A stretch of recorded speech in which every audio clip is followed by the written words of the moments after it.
but it's no hype. From this height, it's direct hits on sight.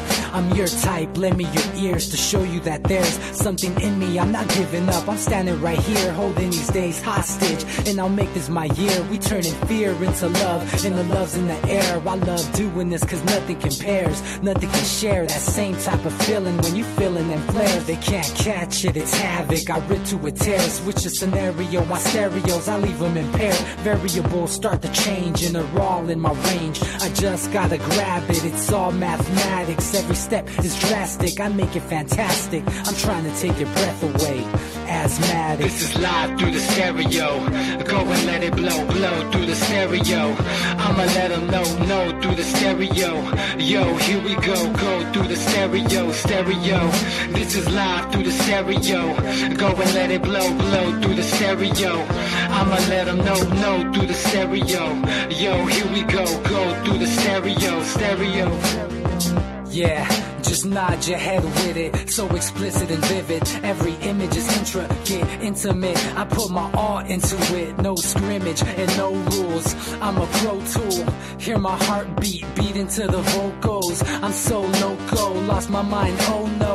It's ponderoso, dope, so no overdose, cause it's dope, yo. Man, this is house grown, mixed with some milestones. So I let the style flow down like the Dow Jones, bringing it with some foul tones, letting the crowd know we getting loud, so it's eardrum rudiments. Yeah, we bring it rude again. Move, little hooligan. Music for tuning in, full time to the 10. I'm on my clock like I told you. I'm doing this for dreams we pursuing. Hey everybody, welcome back to the Anti-Media Radio Show once again with your host Nick Bernabe here on UCY.tv and the antimedia.org/radio. Happy to be back alive and well on this Monday, July 17th, 2017. A lot of stuff, a lot of ground to cover. So much news. What's up with these damn cops? They're just out of control. It's like literally, it's become to the point where it's just extremely infuriating. And I know I'm not the only one.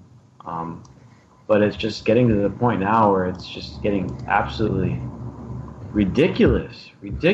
And of course, the recent news on Philando Castile, the guy who was gunned down, innocent guy gunned down because he was legally carrying a firearm.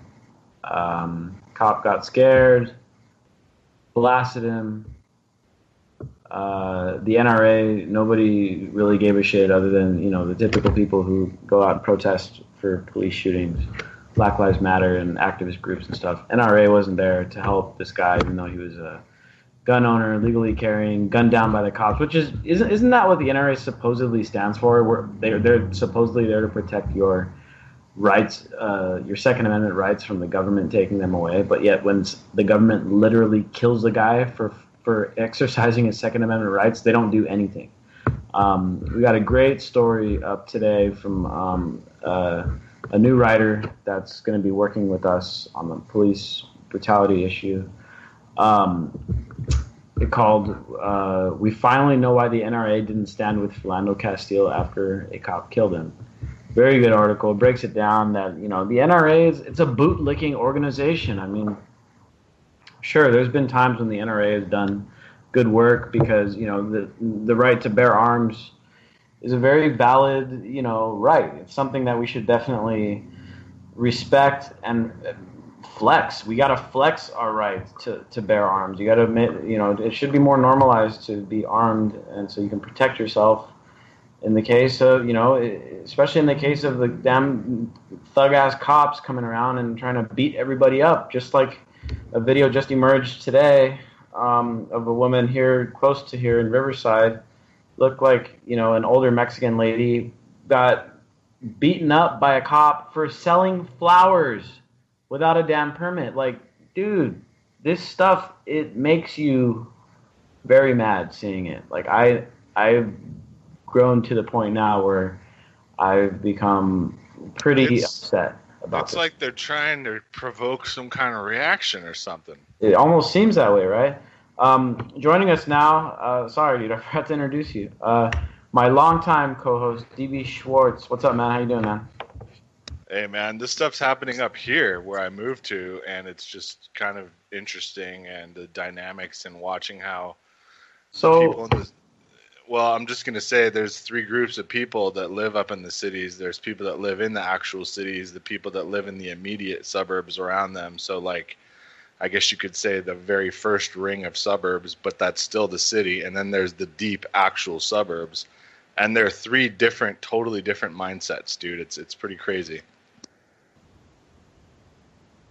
yeah, it's very interesting. I wanted to get your perspective on this because, first of all, of course, the Philando Castile case was up there in your area, but now there's this woman who I presume was just, a white woman living in the suburbs. I mean, this is just what I'm guessing. I didn't look too deep into the story. She lives in South Minnie, which is actually where I live, which is kind of freaky. She got killed about a mile away from here.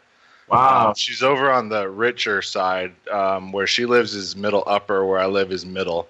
And I mean just straight middle, like teachers and those kind of jobs, whereas over where she lives are the doctors and the lawyers. So for her to call and run out in her pajamas and probably was, hysterical, someone's breaking in my house, and was yelling at the other guy's partner, and this douchebag, I'm guessing, who should have never been a cop. He was actually in real estate property management before he was a police officer. That's a great background to be in. Yeah, he failed business. Like, well, I failed at business, so I'm just gonna, be a thug ass cop, a welfare. Dude, he's a thug because he has these other federal investigations put against him, and this is gonna bring the feds into town. Now they're gonna put both St. Paul and Minneapolis PDs under this federal investigation because Philandro was St. Paul. They're totally different kinds of things, but they show the incompetence and unprofessionalism. And ironically enough, where this lady's from, Australia, cops are required to have college degrees, and cops are not given lethal firearms unless they're part of SWAT teams. Yeah. So I don't know if we need to get to that point. Of course, that brings up the whole the validation of the Second Amendment. Does that only apply to militias? And then does a militia mean that it's controlled by the civilian public? Now, if we can make it so that we follow the Constitution strictly, we can disarm the police departments because they do not serve as the city watch any longer. And that was what it was about. Militias were like the city watch. That's what they were about. They prevented towns from being overrun by other towns and natives and, of course, the British Empire. But we're well beyond that. We need to modernize it, of course. Yeah. And so, this is like one of those stories where it has the possibility of getting, not to play the race card and shit, and I hate doing this, but, there's definitely a layer of apathy among the suburban white crowd when it comes to police brutality. But every now and then there'll be an incident like this where it's just some upper middle class white woman who she literally called the police because she thought someone was breaking into her house. She called the cops because she wanted help.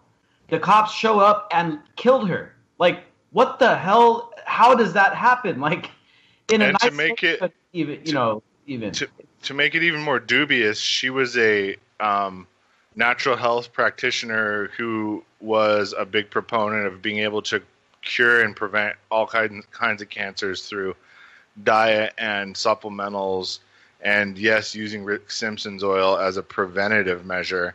And lo and behold, she's now shot down by this guy. Now, this guy's background couldn't be more convenient. Let's put it that way. They're going to politicize his past. They're going to find out why he was here. They're going to use it to ostracize the entire Somali community when 99% of them are fleeing a horrible, horrible war-torn country where you cannot possibly live in safety. So I don't know, man. I believe that if you wanted a powder keg to explode here, then that's the population to agitate. Whereas in Chicago, they've been doing a fine job with just getting gangs to just have open warfare. It's ridiculous. It's ridiculous at this point. And what's interesting is we had Derek Bros and the Houston Freethinkers in town. They stayed here at the Anti-Media headquarters last night. We were hanging out. They're on the Decentralize Your Life tour. amazing event. If you're able to catch them right now, they just made it to the West Coast. They're going to be heading north from up to Orange County today. Right now, they're in Orange County. Tomorrow, I think they're going to be in LA. And they're going to be heading north. They're going to come back through, I guess, Nevada, Utah, that area, and over the next week or two, and then later on this, I think they're going to take a break, and then they're going to do the East Coast. So you still got some time. I know a lot of our listeners are over on the East Coast. You still got some time to find out where they're going to be and go see this event, connect with them. They're not coming up here, are they? I think they are. Yeah, they're going to be. I know they were talking about being in Ohio. Yeah, they're going to be up in your area. I don't know when they're going to be up there, but it'll be sometime this year. So they're kind of splitting their tour up into like different parts. So right now they're doing the West Coast, and they're going to do the Midwest, and they're going to do the East Coast. Interestingly enough, Derek Bros was talking about a solution last night at the event here in San Diego that could have prevented what happened to this woman who was just killed by the police out there in Minnesota, which was just a simple it's a website called nextdoor.com. DB, I think you brought this up actually in a previous show that you've been using this website as well.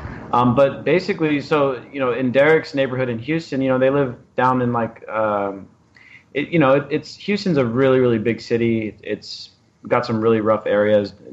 Where the Houston Freethinker House is, it's kind of like in between the rough area and the outlying areas of downtown. So it's a real, interesting area. But there was some theft going on. Bikes kept disappearing in their neighborhood, and some people were posting on it on Nextdoor.com.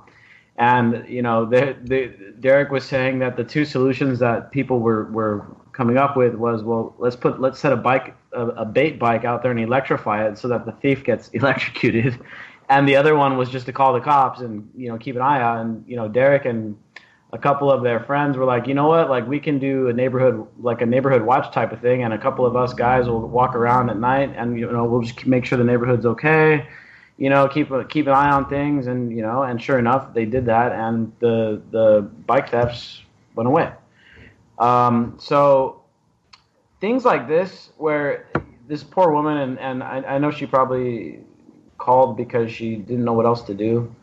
But calling the cops at this point in the United States is a very risky thing. They may show up and they may kill you.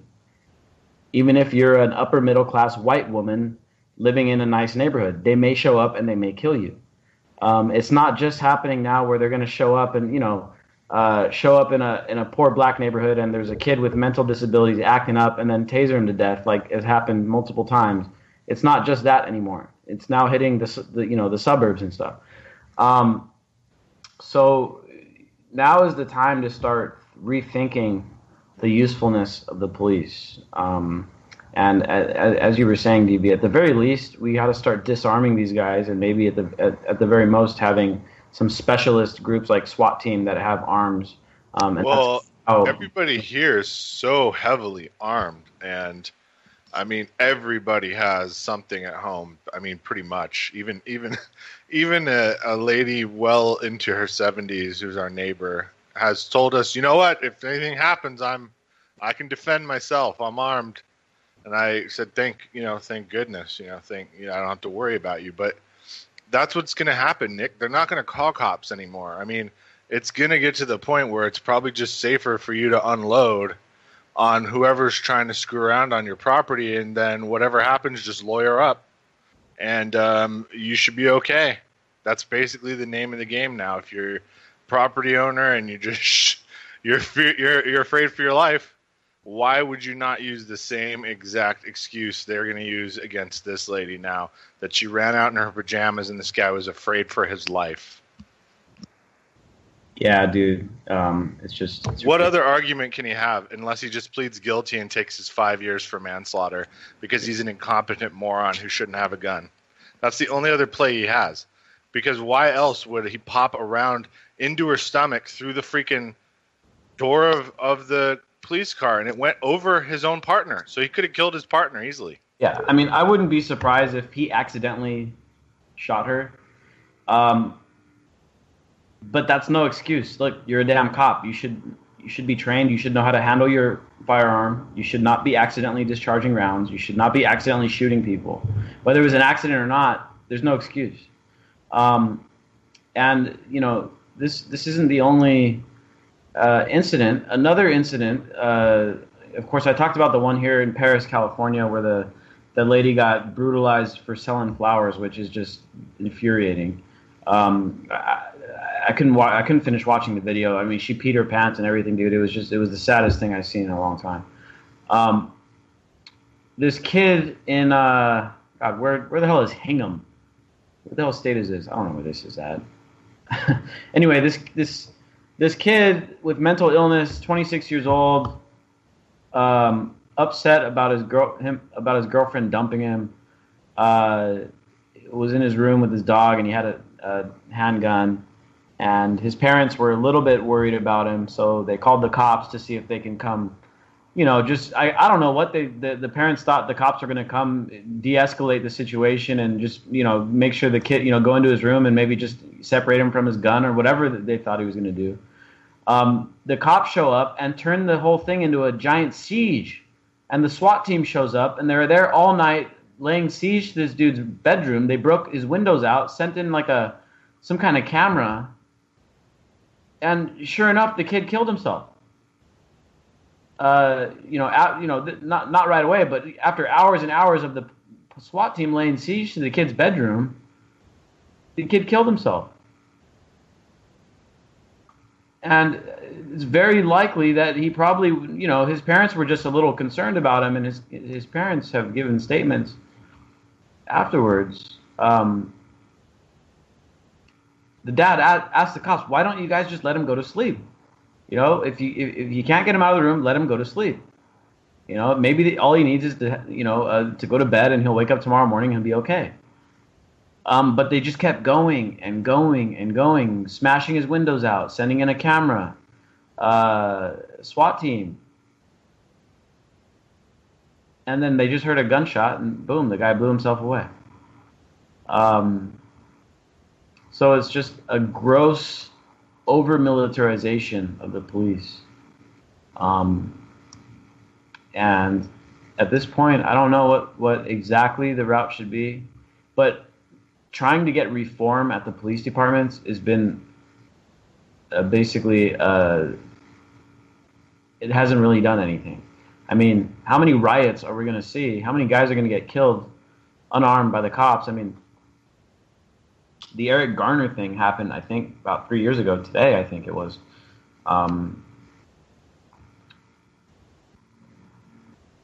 Like, how many of these incidents are going to happen before people, you know, these politicians finally say, "Oh, well, we're going to change it up, and we're going to do this, we're going to do that." And, you know, everyone thought that the body cameras were going to do something positive. Well, like the one that just happened there right by where you're living at, DB, the guy didn't have his body camera turned on. What the hell are they there for if they're not going to be used? And, you know, the body cameras are not, from what I've seen, they're only being used to criminalize people even further, and they're not really being used to help hold accountability to these police. So that was just a fake. It was a pump fake, and everyone's like, "Oh, well, we're all good. We don't need to do anything else. You know, they're gonna have body cameras now." It's like, Well, they're already talking about, because of the result of the Philander Castile hush-hush $3 million settlement that nobody seems to be really pushing too hard in the media, the fact that they immediately paid his family $3 million. They also paid, by the way, the cop $48,000 in back pay before they fired him. So that was cool.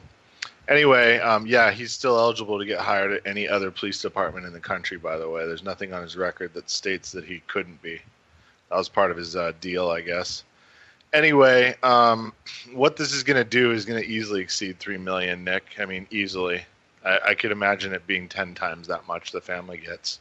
And I can imagine my taxes and everybody else's going sky high. And they're talking about now saying if the body cam's off, then it's got to be a personal liability insurance that covers these guys. That if there's no footage, there can't be any departmental backup legally. And I support that decision. If they don't have evidence of how they're portraying themselves and acting as police, they need to be on their own insurance. Yeah, dude. I mean, we got to keep pushing for reforms, and we got to start making the. It's just common sense. We're not asking for anything that's not that's logical, isn't it? If you give somebody the means to kill somebody quite easily and the legal ability to do so, they must have footage of their actions. Otherwise, everything in court needs to be protected on their own dime. No departmental, no city, no nothing. Yeah, personal responsibility. The Personal Responsibility Act for Law Enforcement of 2017. If we could push one thing through with popular support, that and then getting something like a Medicare for all because everybody's going broke, they get sick. Those two things would be huge. Yeah, dude. I mean, you know, I don't want to detract from, police, anti-police brutality activism and stuff. It's necessary, and we should try to reform the system as much as we can. At the same time, I think we need to also stop relying on the cops for basically everything. That lady calling the cops should not have been her first option or instinct.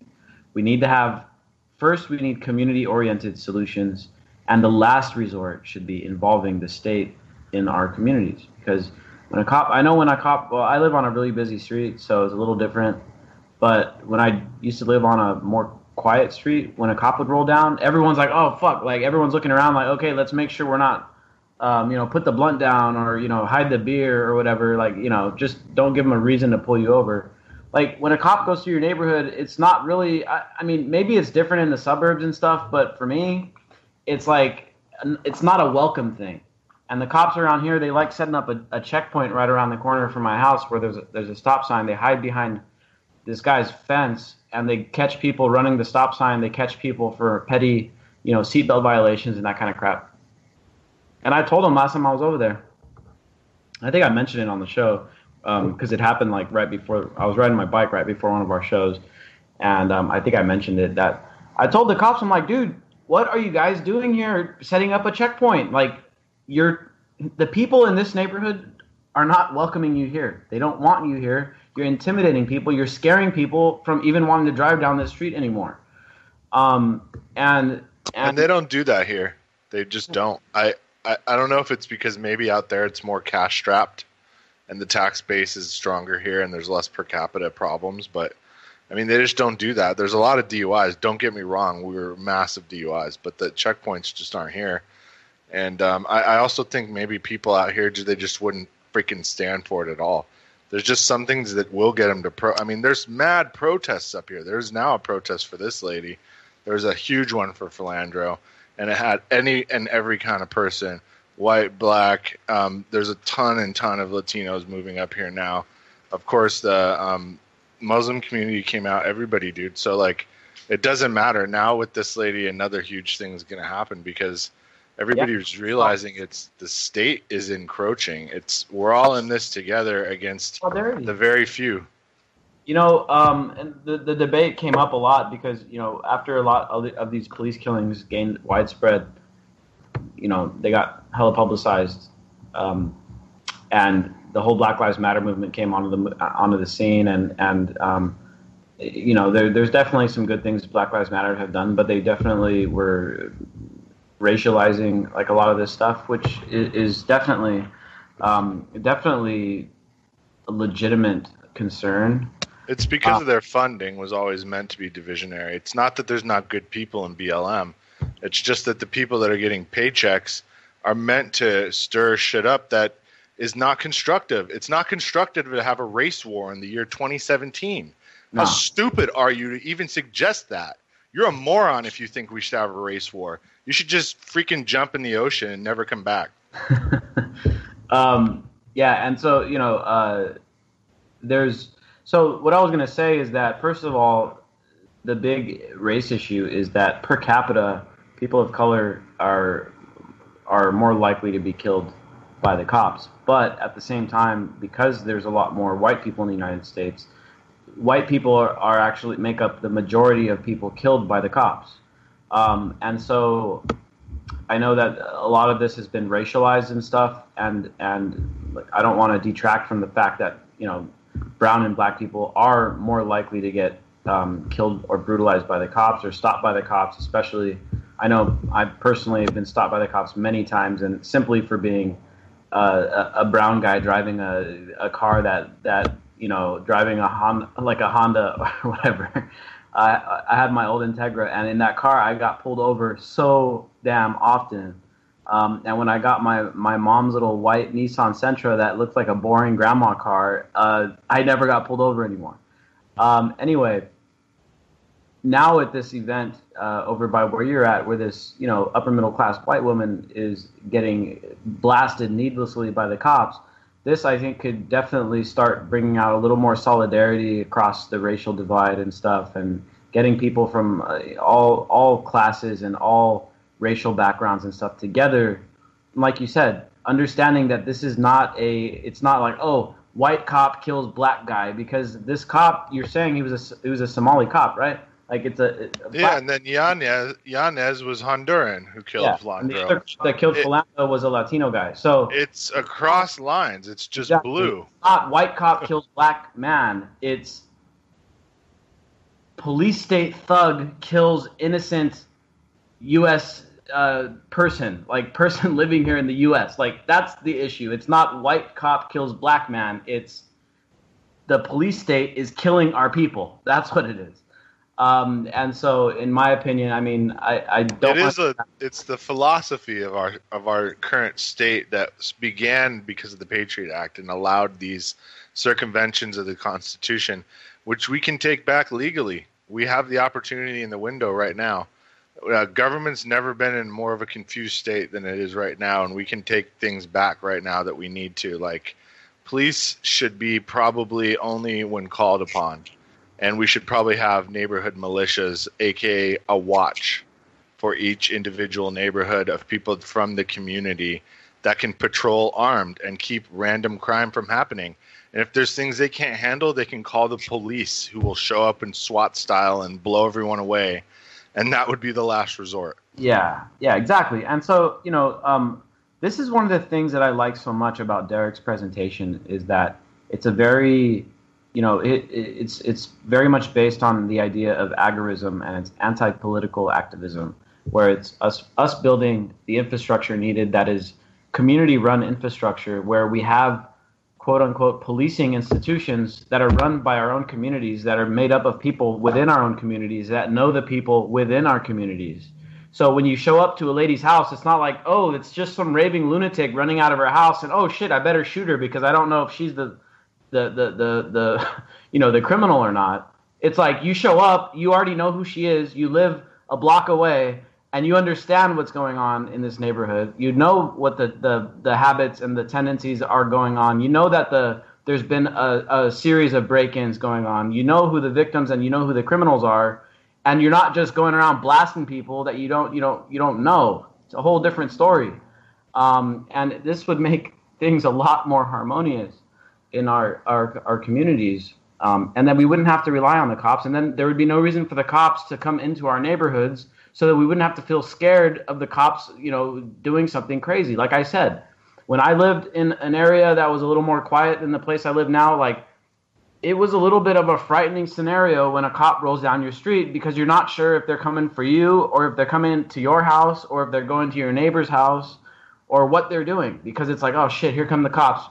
Everyone put your shit down and act normal. You know what I mean? Like, it's not like a good feeling, Like, when I was young, when I was a kid, I was under the when I was like a really young kid, I was under the assumption that, like, oh yeah, cops are good, and I feel safe around cops and stuff. But now, as I've gotten older, and now knowing what I know, now it's the opposite. It's like, when I see a cop, I want to do everything I can to not have a exchange with that cop, because I know that I'm at the point now, especially with recent stuff going on, I'm so angry with the police that if I have interactions with them, it may not end well. I may end up saying some stuff, and they may end up getting offended, and then I may end up getting beat up or worse, and it just wouldn't end well. So if we can build up these infrastructures, and they could even be paid things. You could pay a guy from your neighborhood or a couple groups of guys to go around, and if there's some bad stuff going on, there's robberies, there's break-ins, there's people harassing people. Well, you get you get the big guys in your neighborhood to go around, and you pay them, $20 a night, and they make sure the place is safe. That would be a much better situation than having cops patrolling and then cops coming in and blasting people who aren't deserving of being blasted, basically.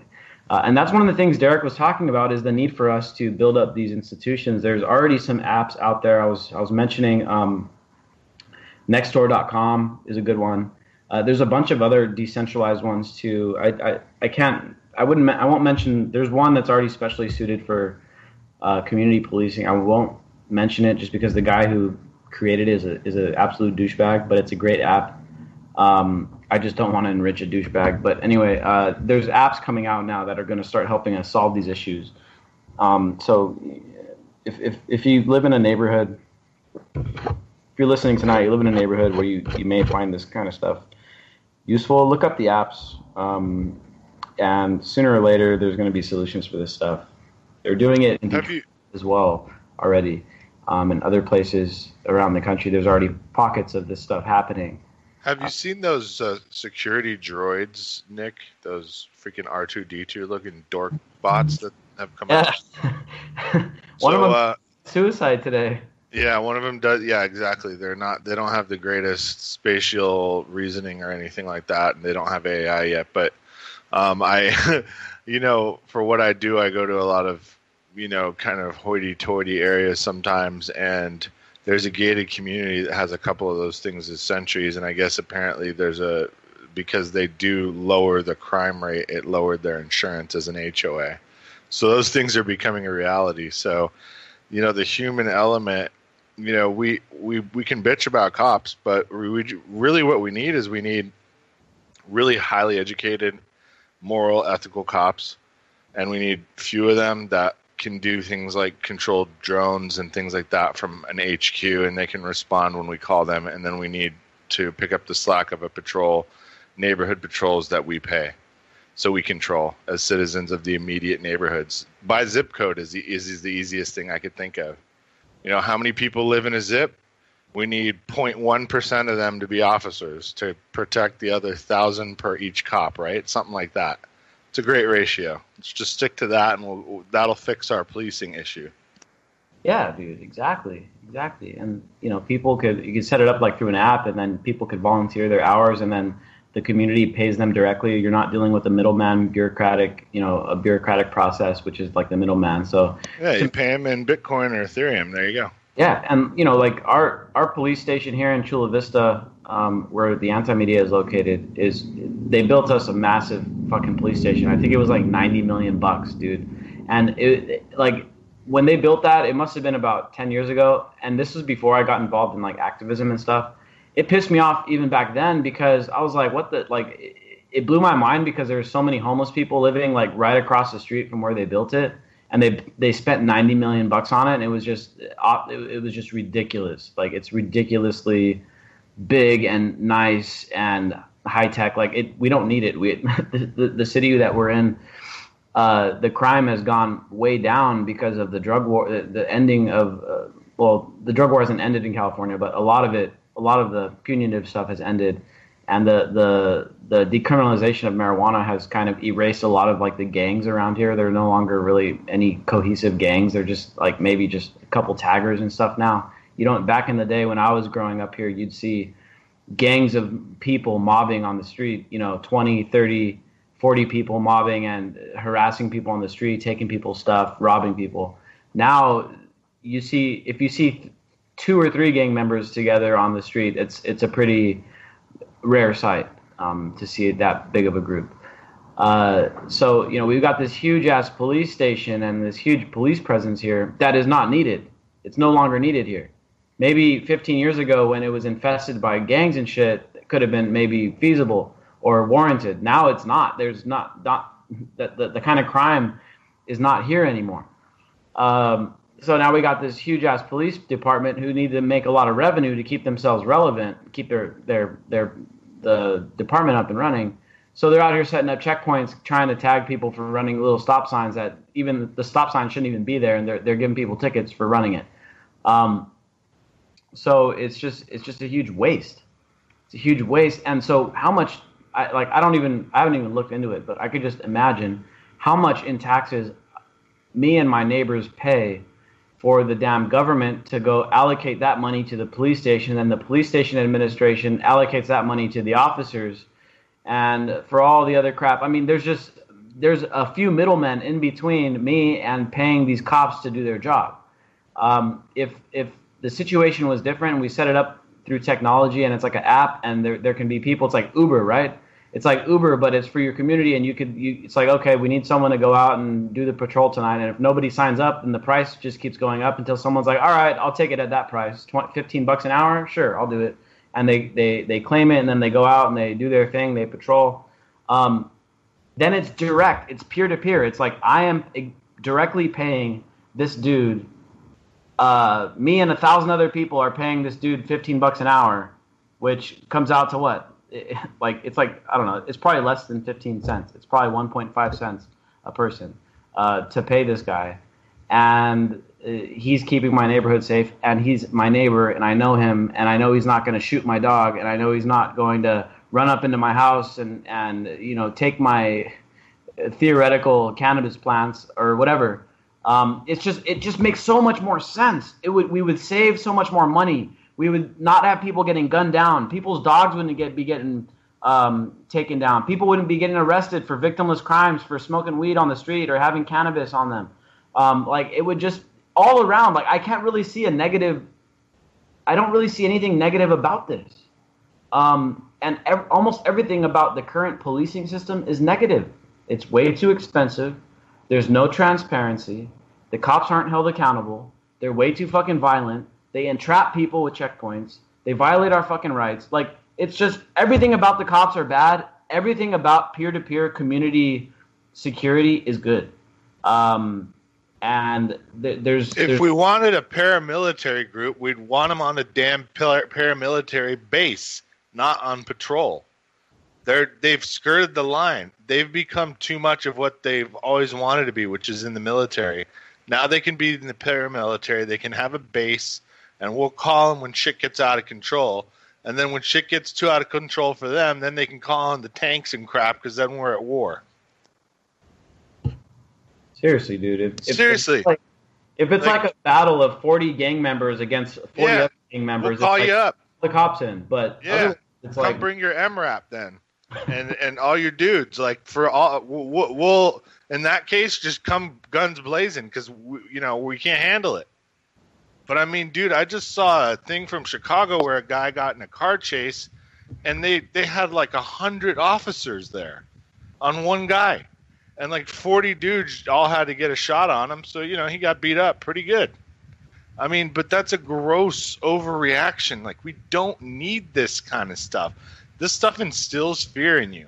That's the entire goal of it. There's no goal of protection, safety, or security. It's to instill fear in you. If you get out of line, you're going to have 100 guys come blow you away. Yeah, dude. I'd love to get Justin King's take on this. I should have invited him on the show tonight. But, this kind of stuff, these overreactions, like you were saying, is the kind of fodder that is going to be the fuel. Dude, my buddy who lives in New York told me a guy jumped the subway thing, so he didn't pay his $1.75 ticket, and they used 2 helicopters to find him. And if anybody knows about helicopters, I think there's something in the range of $100,000 an hour to run. So they had 2 of those looking for this guy for over an hour for a $2 ticket. Plus 40 or 50 officers were chasing him. That's ridiculous, dude. So the grand total for everything was $250,000 to get a guy on a $2 ticket. And then of course he got a bunch of other charges, but I mean it's $250,000 for a $2 subway token.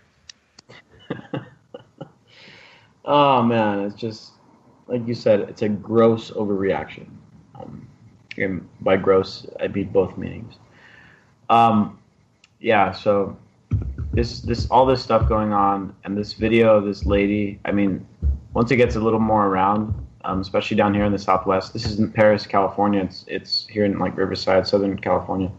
That's atrocious, dude. That's a freaking lady that is trying to earn some money and has no idea what the hell is going on about what the hell a permit is. Yeah, and she was speaking in Spanish, so like I don't even think she probably isn't really fluent in English, so she probably didn't really understand what the dude was trying to say anyway.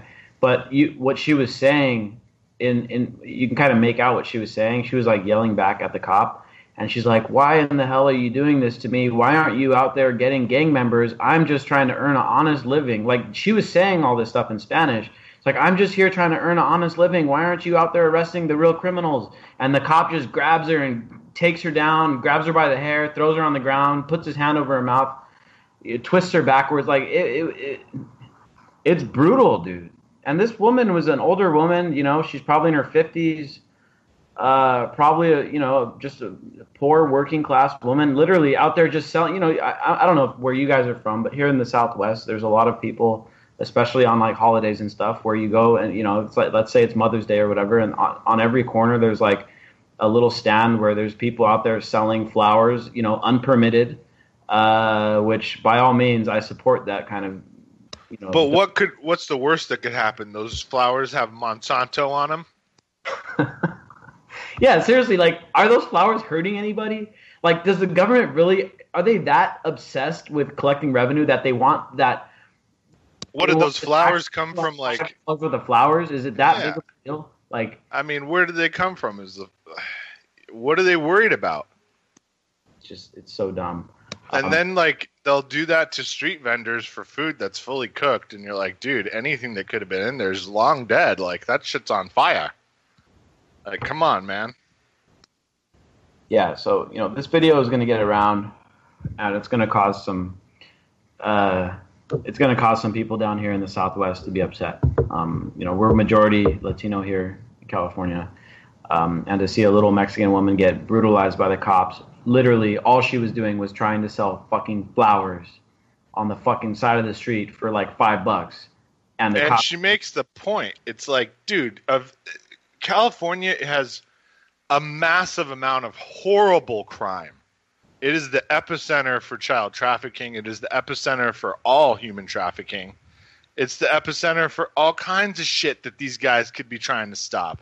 And they're worried about this lady?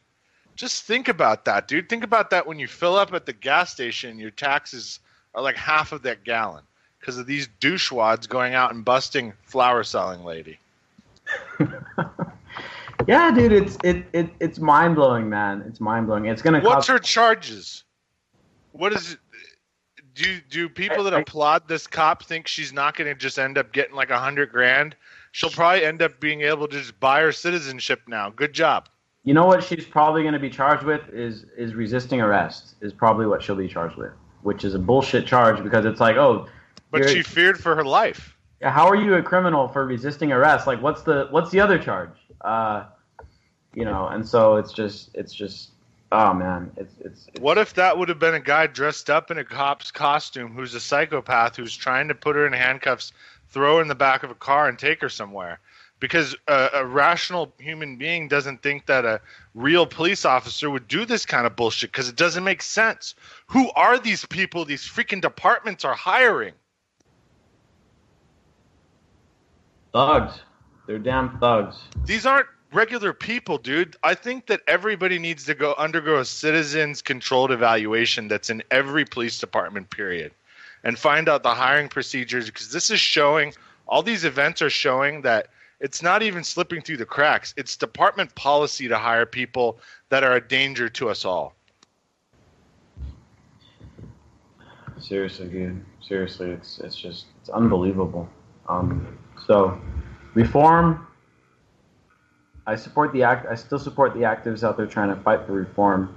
It's more than reform. Let's bring about a bill that's passed that the cops that are in AI and the good cops, we give you the authorization to do whatever you need to do to clean house.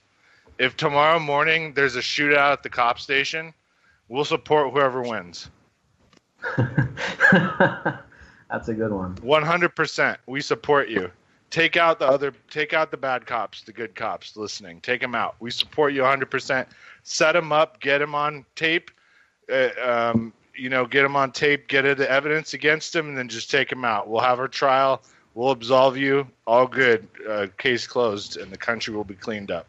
Trial by combat, Game of Thrones style. But seriously, think about it. If tomorrow morning you woke up and 25% of the precincts were just dead from internal shootouts, and all the good cops said, we got evidence, here's the videos, we took them out ourselves to prevent an insurrection and a civil war in the U.S., we clean house. You guys got our back, right? Is there any citizens out there listening that's going to be like, no, nope? You're like, come on, yeah. Good job, fellas. Yeah. So this video of this woman is gonna stir up some stuff. I wouldn't be surprised once it gets around a little more here in SoCal. I predicted this. DB, you probably remember that show. It was actually the last time. I think it was the last time we had Justin King on. We were talking about the ramifications of Trump and his kind of anti-Latino rhetoric. And how it was going to affect and radicalize people around this area. This video is going to stir up some stuff. So just, be prepared. I'm just warning you now. I know I live here. I know what's the general sentiment is. This is going to stir up some stuff.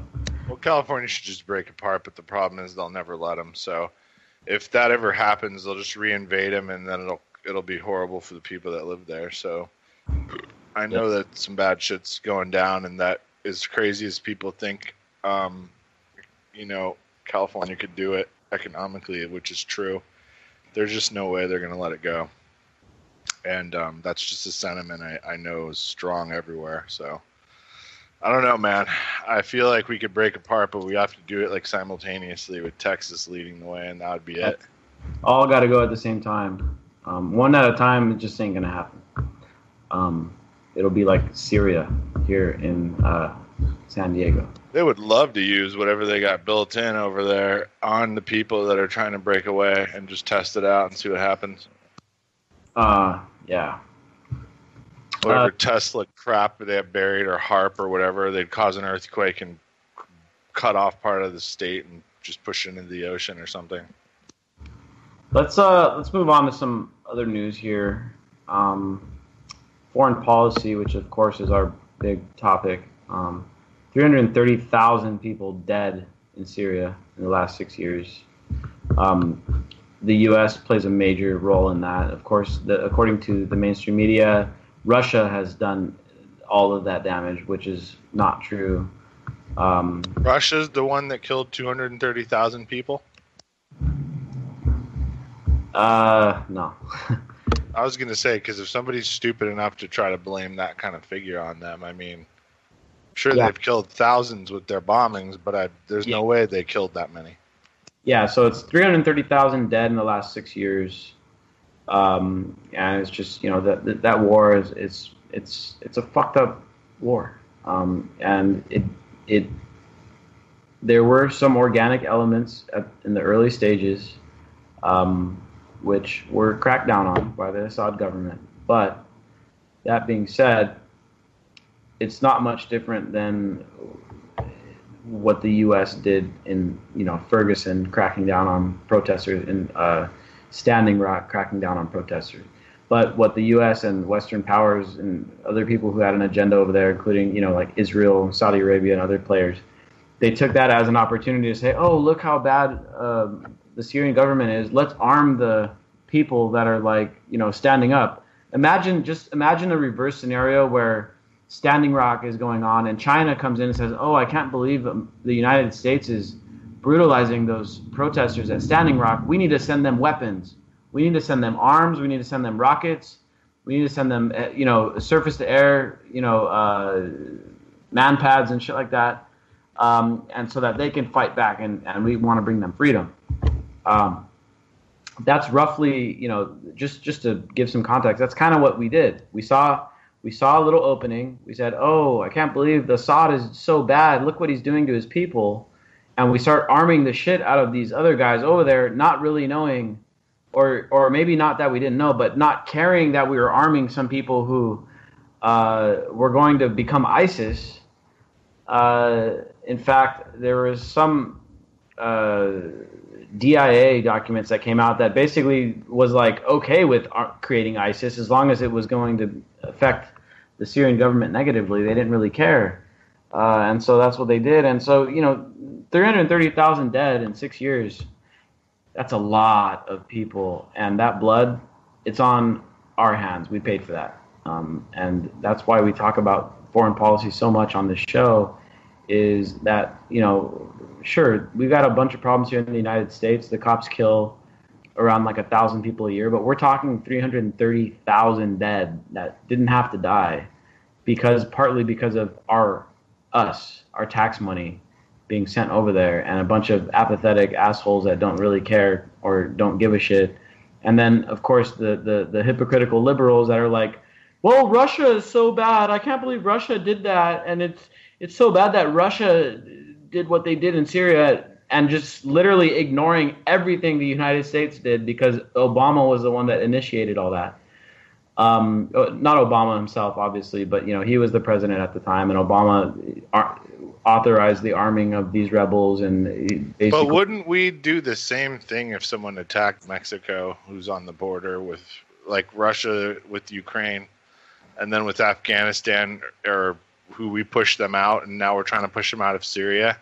That would be like somebody trying to push us out of, like, I don't know, whatever we control, Peru or something down in South America. Like, you just don't push people out of their proxy states and not expect them to fight for it, especially when it's so vital. Like, I don't know, Russia would cease to exist without Syria. They're like the warm water port. They're how they move their oil out. Yeah, very strategic for Russia. It's like the Panama Canal almost for us. It'd be like, how would we transport anything? And it's so hypocritical for the United States, who just recently got done invading Iraq for basically no reason. For no legitimate reason anyway.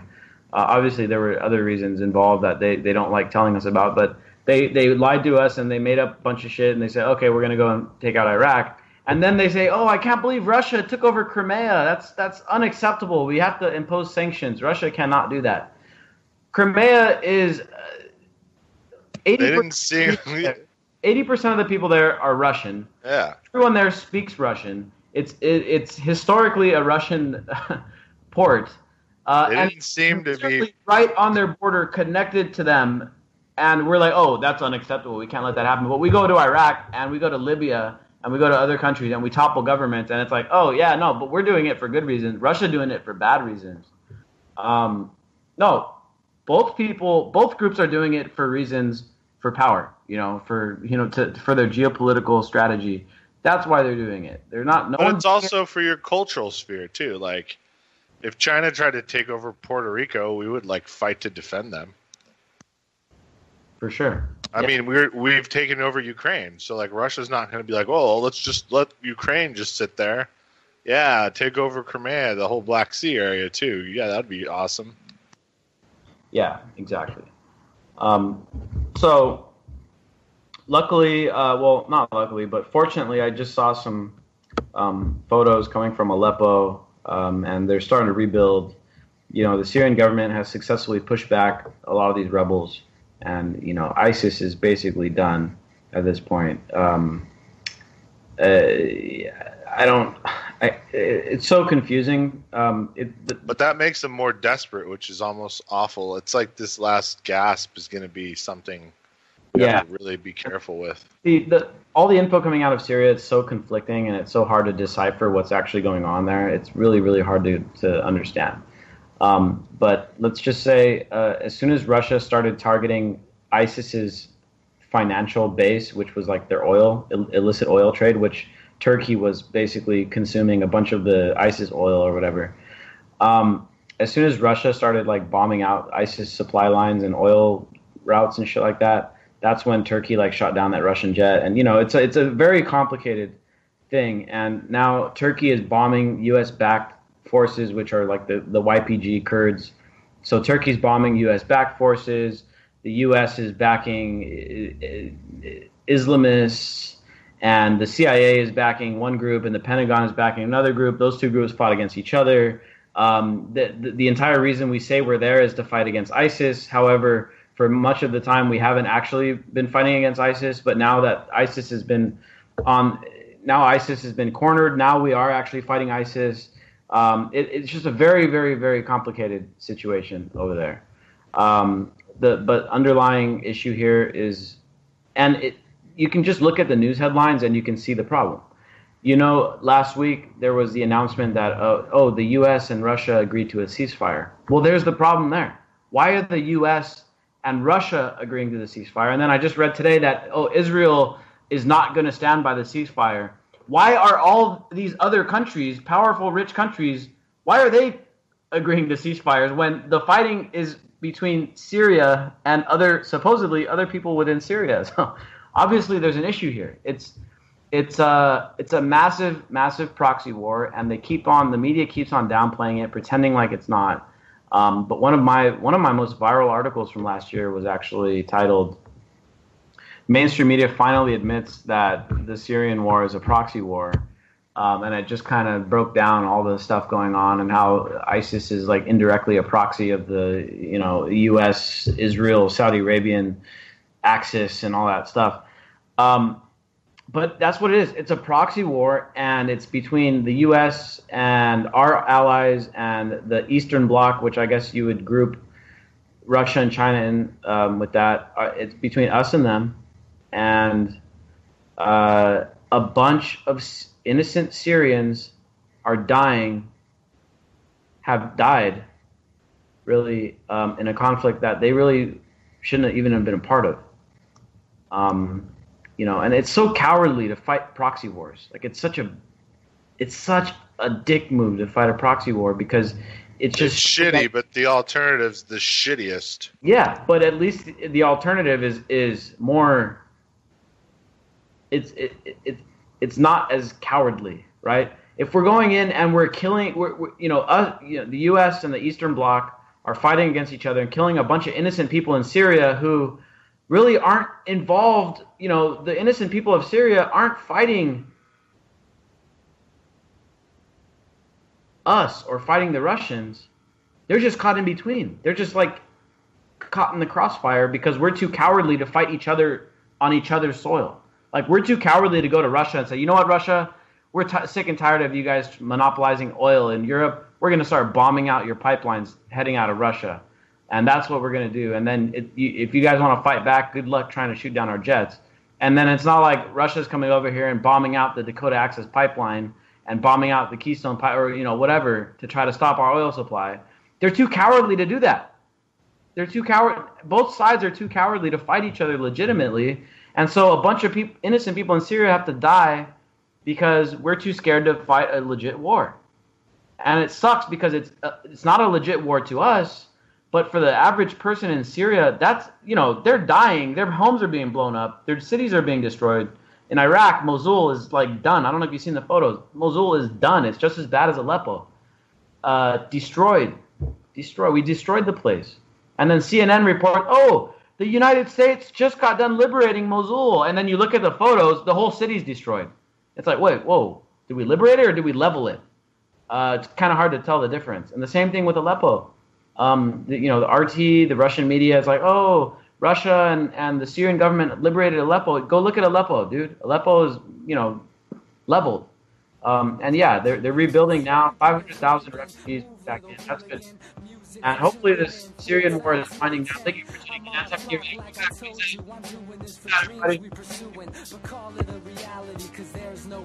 This is live through the stereo. Go and let it blow through the stereo. I'ma let them know through the stereo. Yo, here we go through the stereo. This is live through the stereo. Go and let it blow through the stereo. I'ma let them know through the stereo. Yo, here we go through the stereo.